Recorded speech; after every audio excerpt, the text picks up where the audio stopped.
الحمد لله رب العالمين والصلاة والسلام على سيد المرسلين وعلى آله وصحابه أجمعين. أما بعد فأعوذ بالله من الشيطان الرجيم. بسم الله الرحمن الرحيم. سأل سائل بعذاب واقع. صدق الله العظيم وصدق رسوله النبي الكريم ونحن على ذلك لمن الشاهدين والشاكرين والحمد لله رب العالمين. آئیے سب سے پہلے شہریار ارم، تاجدار حرم، مالک اوصاف اتم، شفیع امم، نبی محترم، رسول محتشم، خاتم و خاتم، فخر آدم و بنی آدم کی بارگاہ بے کس پناہ میں درود و سلام پڑھنے کی سعادت بے قرار حاصل کریں. اور صلی اللہ علی النبی الامی وآلہ وسلم. صلاۃ و سلام علیک یا رسول اللہ، یا نبی اللہ، یا حبیب اللہ. معزز سامعین، آج کی ہماری نورانی اور عرفانی مجلس خلیفہ چہارم اخی رسول زوج البطول ابو الحسنین امیر المؤمنین مولا کائنات مشکل کشا شیر خدا کرم اللہ وجہہ کے فضائل و مناقب پر مشتمل ہے.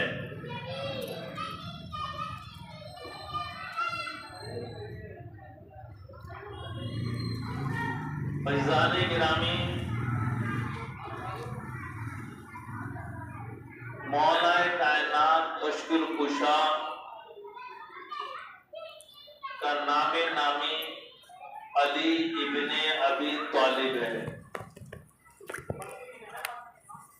اور آپ کی کنیت ابو الحسن اور ابو تراب ہے،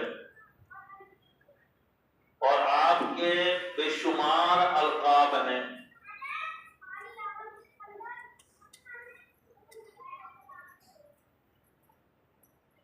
محترم حضرات،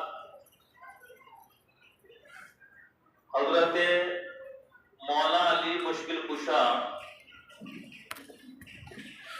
کرم وجہ الکریم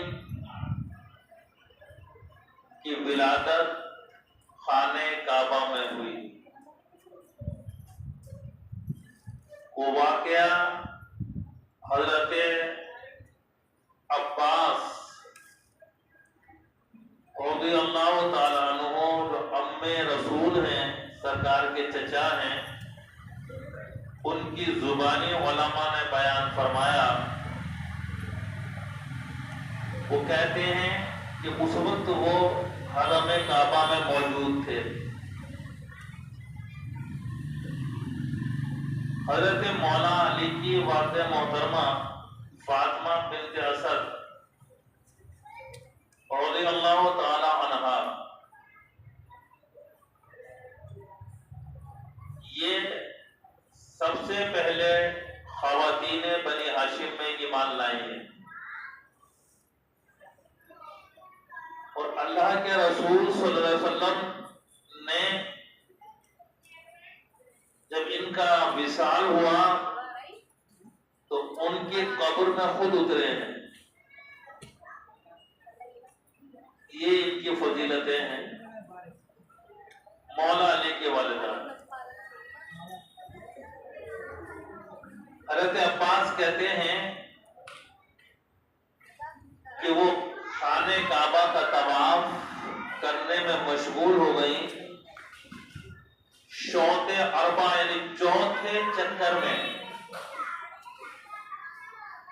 درد ذہن شدت کے ساتھ محسوس ہوا.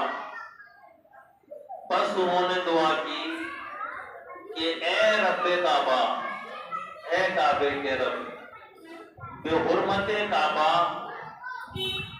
اس ولادت کو میرے اوپر آسان کر دے۔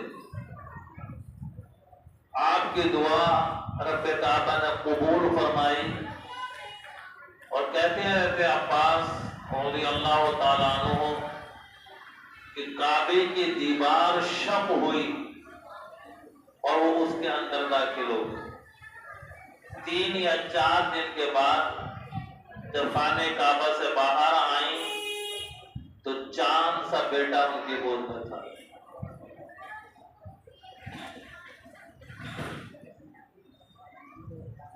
آپ کے والد گرامی نے نام زید رکھا اور آپ کی والدہ نے اسد رکھا۔ رسول اکرم صلی اللہ علیہ وآلہ وسلم نے اپنے چچا سے دریافت فرمایا کہ چچا آپ نے کیا نام رکھا؟ تو بتایا میں نے زید رکھا ہے اور تمہاری چچی نے اسد رکھا۔ سرکار فرماتے نہیں، اس کا نام علی رکھو جو اعلیٰ ہمتی کی علامت ہو۔ تو سرکار کے حکم کے مطابق آپ کا نام علی رکھا گیا۔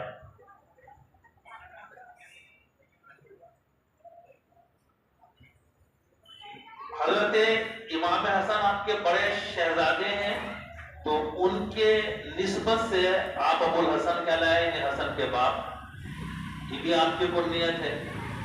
اور دوسری کنیت ابو تراب، یہ آپ کو بہت زیادہ پسند تھی، اور اس کا سبب یہ تھا کہ یہ سرکار دو عالم صلی اللہ علیہ وسلم کے ادا کیے ہوئے مبارک الفاظ تھے۔ اور اس کا پس منظر یہ ہے کہ ایک دن اللہ کے رسول صلی اللہ علیہ وآلہ وسلم اپنی بیٹی حضرت فاطمہ کی یہاں تشریف لائے، دیکھا تو جناب علی موجود نہیں ہے۔ پوچھا کہ بیٹی علی کہاں ہے؟ کہا کہ میری ان کے درمیان کوئی بات ہوئی اور وہ ابھی باہر نکل کے گھر سے چلے گئے۔ سرکار صلی اللہ علیہ وسلم نے کسی کو دیکھا، بھیجا کہ جاؤ تلاش کرو علی کہاں ہے۔ اس شخص نے آ کر کے رپورٹ پیش کی کہ یا رسول اللہ صلی اللہ تعالی علیہ وسلم، حضرت علی مسجد میں سوئے ہوئے ہیں۔ اب سرکار کی محبت دیکھیے، سرکار کا کرم دیکھیے کہ بنفس نفیس سرکار خود تشریف لے گئے وہاں۔ جا کر دیکھا تو حضرت علی زمین میں سوئے ہوئے ہیں، چادر تھی ایک، وہ سرک گئی تھوڑی سی، اور آپ کے جسم پر مٹی لگی ہوئی ہے فرش کی۔ پیارے آقا صلی اللہ علیہ وآلہ وسلم بڑے پیار بھرے انداز میں اس مٹی کو جھاڑتے جاتے تھے اور ارشاد فرماتے تھے قم یا ابا تراب، قم یا ابا تراب، اے مٹی والے اٹھو، اے مٹی والے اٹھو، اللہ اکبر۔ تو حضرت مولا علی کی کنیت اس دن سے ابو تراب ہو گئی، اور کوئی اگر آپ کو یا ابا تراب کہہ کر پکارتا تو سرکار اس فرمان مصطفیٰ کی لذت میں ڈوب جایا کرتے تھے اور بڑے خوش ہوا کرتے تھے۔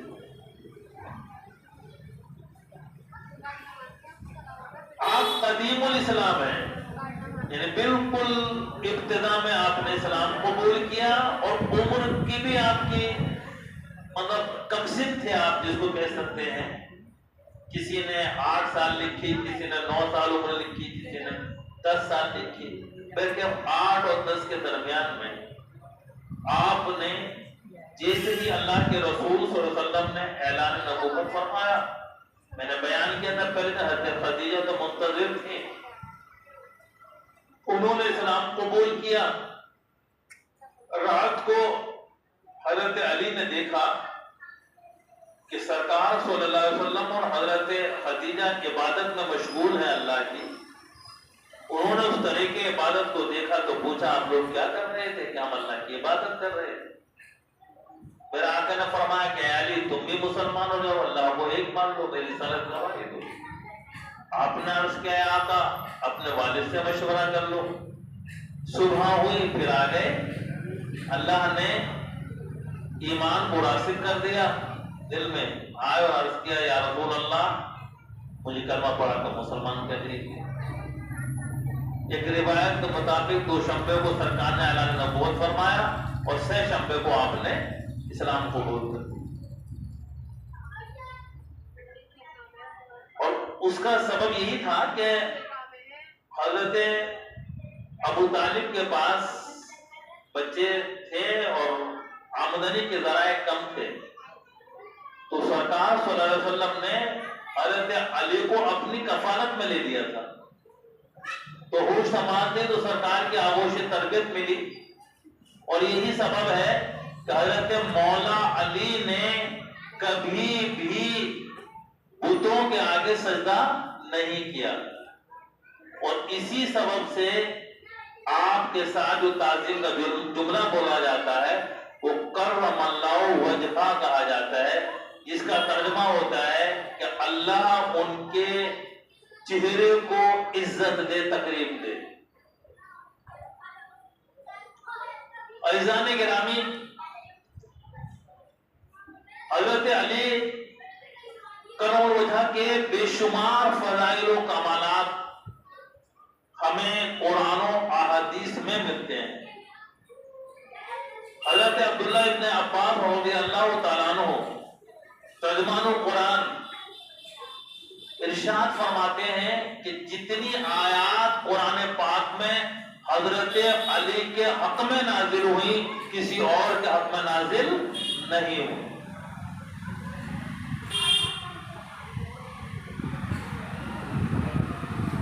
اور یہ بھی فرمایا انہوں نے کہ تقریباً 360 آیات حضرت علی کے حق میں نازل ہوئی۔ سبحان اللہ۔ اسی طرح سے احادیث کا معاملہ ہے کہ جتنی احادیث حضرت مولا علی کے فضائل میں وارد ہیں وہ کسی اور کے حق میں وارد نہیں ہوئی۔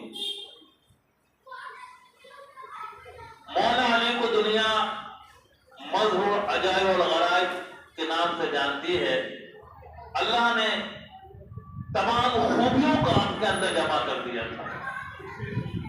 آپ جس نہج سے بھی، جس زاویہ نگاہ سے حضرت علی کے کردار کو، ان کی زندگی کو، ان کے کارناموں کو، ان کے علم اور فضل کو دیکھیں گے تو حضرت مولا کائنات ہر اعتبار سے لاجواب نظر آئے گا۔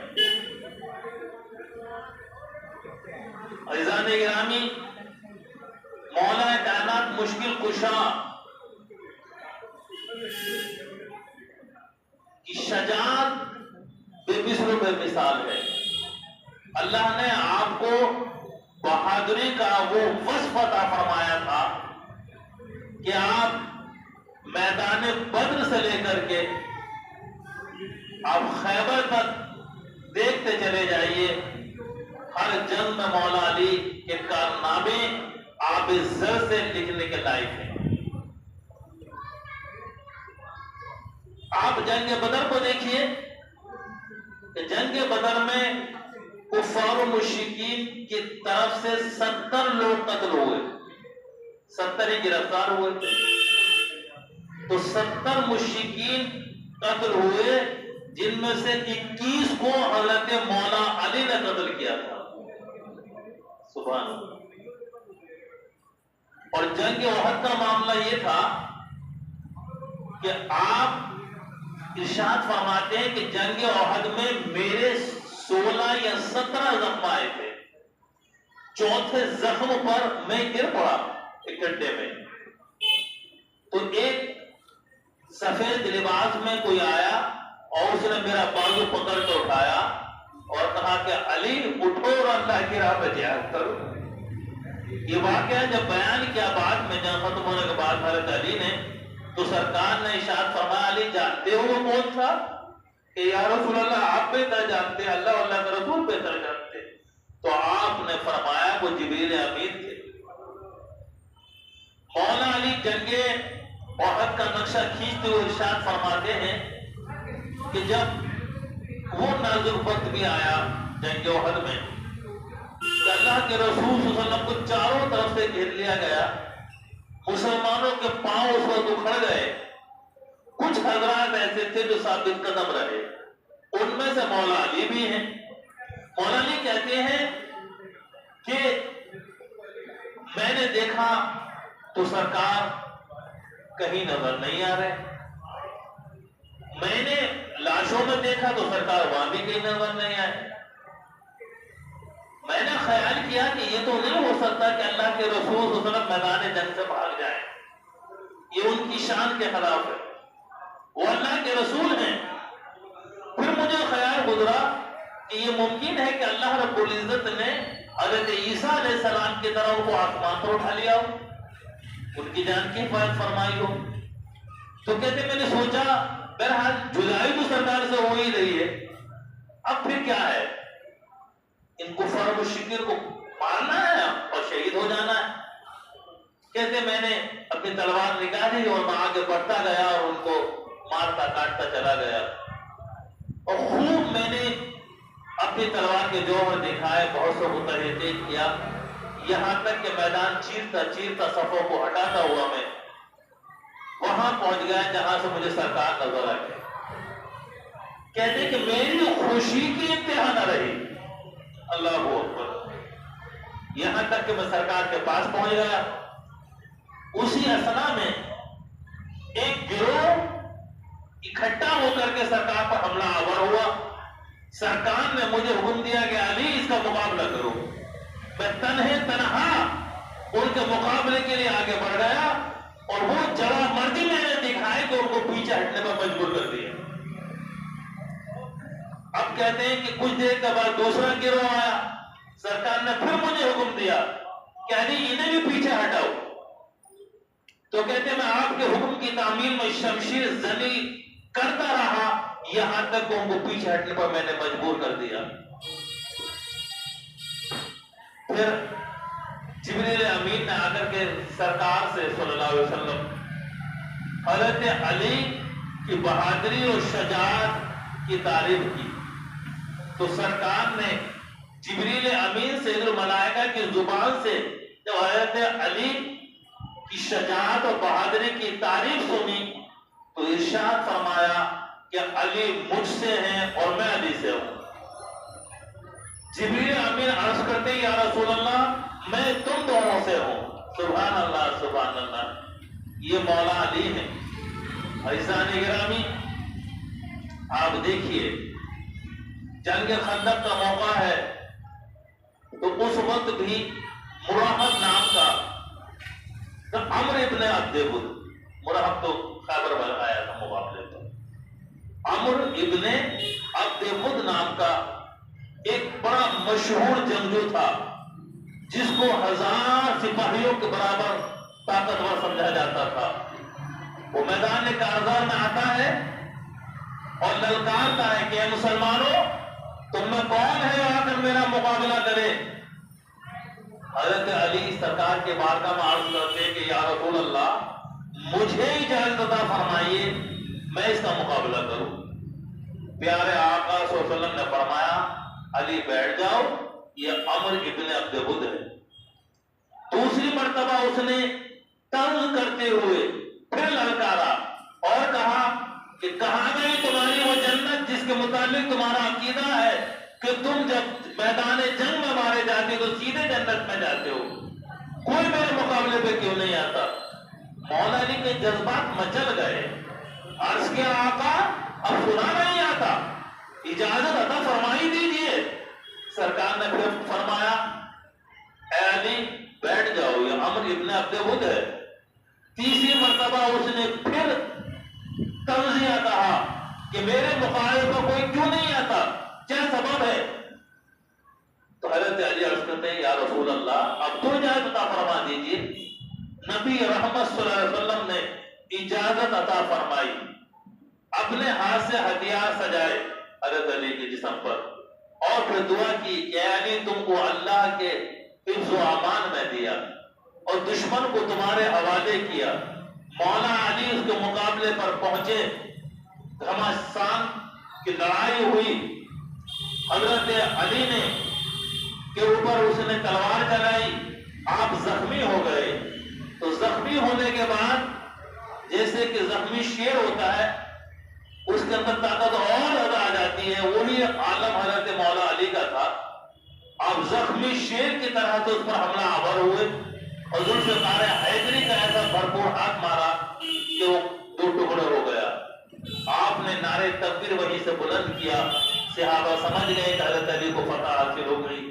جس وقت یہ لڑائی ہو رہی تھی تو میرے آقا صلی اللہ علیہ وسلم نے ارشاد فرمایا تھا کہ مکمل ایمان کفر سے لڑ رہا۔